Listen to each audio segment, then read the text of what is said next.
Have you ever had those moments when, well, your own thoughts just seem to be working against you? Yeah. Maybe you felt trapped in a spiral of worry, or you found yourself avoiding things you knew could actually help, but you just couldn't seem to break free. It happens to everyone, right? It's a really common human experience, and today you're about to discover a powerful framework for navigating those inner challenges. We're diving deep into cognitive behavioral therapy, or, CBT. For this deep dive, we've stacked up quite a range of sources. We've got professional guides like Therapist Aid and Psychology Today, some in-depth articles like CBT and mindfulness, what it is and how to practice it, and even a personal account from PsychHub. Quite a mix. Yeah, and our mission really is to unpack that profound connection between our thoughts, our feelings, and our actions. And our aim, really, is to cut through maybe some of the jargon, the misconceptions you might have heard. We want to offer you a clear, practical understanding of CBT. You know, how it fundamentally works and how its principles might resonate, maybe apply in your own life. You should walk away not just informed, but perhaps with a new sort of empowering lens to view your own mind and reactions through. Okay, let's unpack this then. Let's get into it. So at its core, CBT is, well, it's a unique type of talk therapy.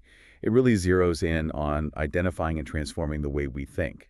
That's the cognitive part. Right, the thinking patterns. And how we act, our behaviors, our responses.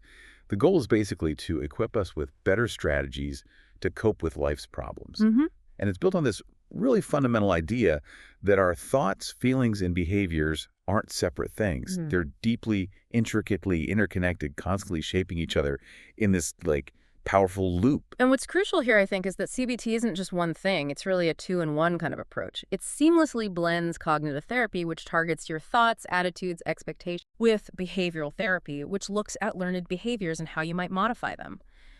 The fundamental insight, the really fascinating part, is that it's rarely about the objective event itself, but rather how we interpret that event, how we make sense of it. So it's not just what happens, it's the story we tell ourselves about what happens. Yeah.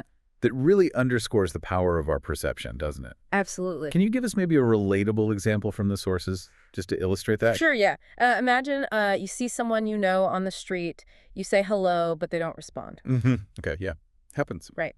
Your reaction, what you feel and do next, depends entirely on how you interpret that silence. A thought driven by, let's say, negativity might flash through your mind.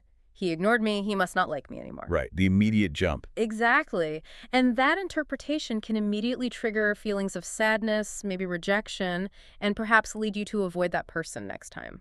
Makes sense. But an alternative thought could be, he didn't notice me.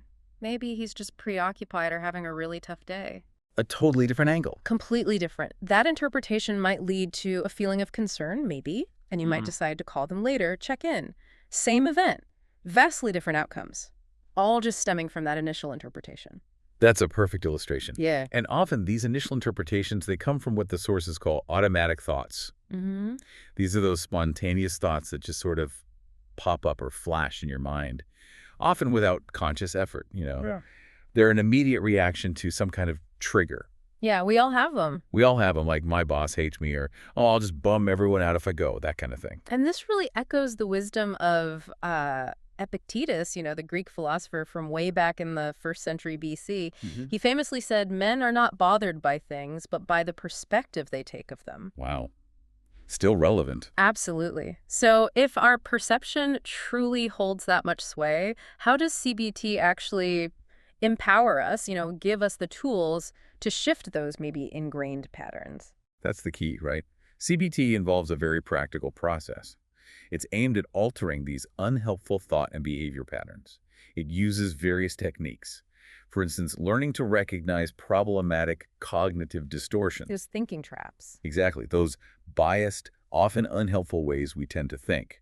You also work on things like understanding maybe what motivates other people, developing robust problem-solving skills. Which is huge. Yeah. Building genuine self-confidence, confronting your fears instead of constantly avoiding them, and even integrating relaxation techniques into your daily life.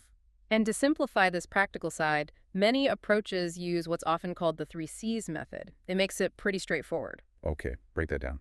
So first C is catch. This means developing the skill to actually notice and identify the thoughts that are leading to your emotions. Your emotions kind of act as cues. Like signals. Exactly. Signals prompting you to pause and examine the thought that just went through your head. Okay, so catch it. What's second? Second is check. Once you've caught the thought, you critically evaluate it.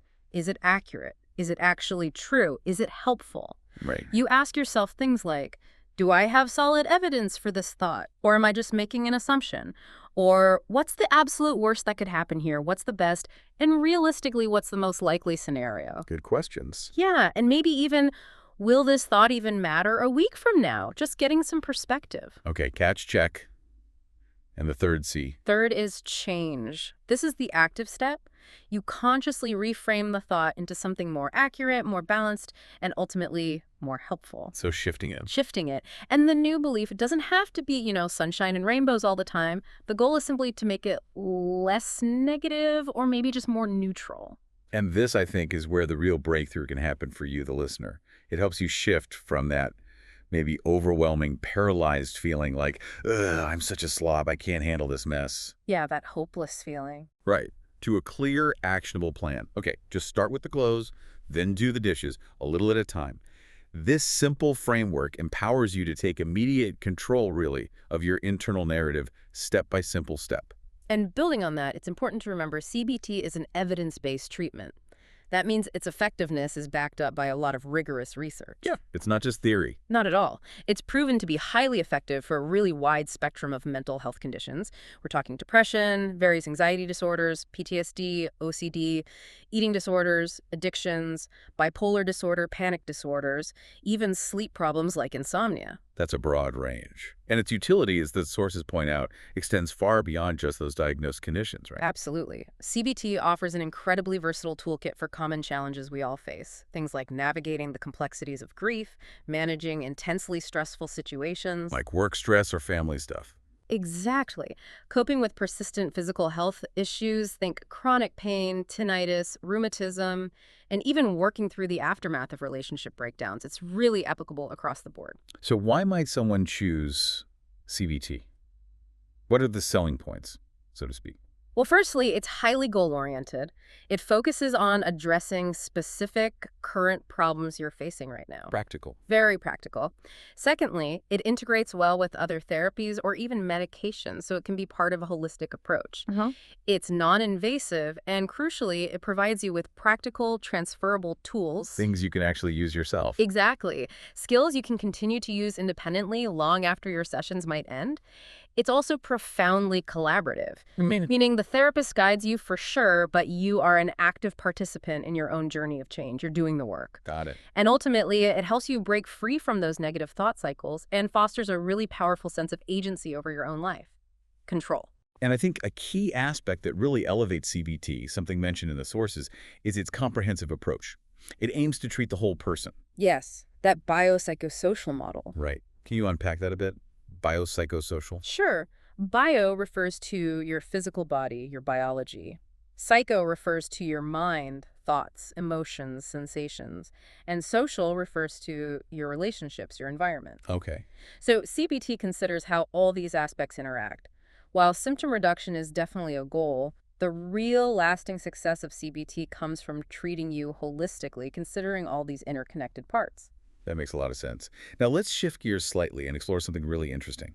The powerful alliance between CBT and mindfulness. Ah, yes, a really potent combination. Yeah, this synergy has even led to a specific approach called mindfulness-based cognitive therapy, or MBCT. It explicitly blends core CBT techniques with mindfulness practices. And the way they work together is quite profound, really. CBT helps you identify and actively reverse those entrenched negative thought and behavior patterns. The doing part. Kind of, yeah. While mindfulness allows you to stay fully focused on the present moment, observing your thoughts and feelings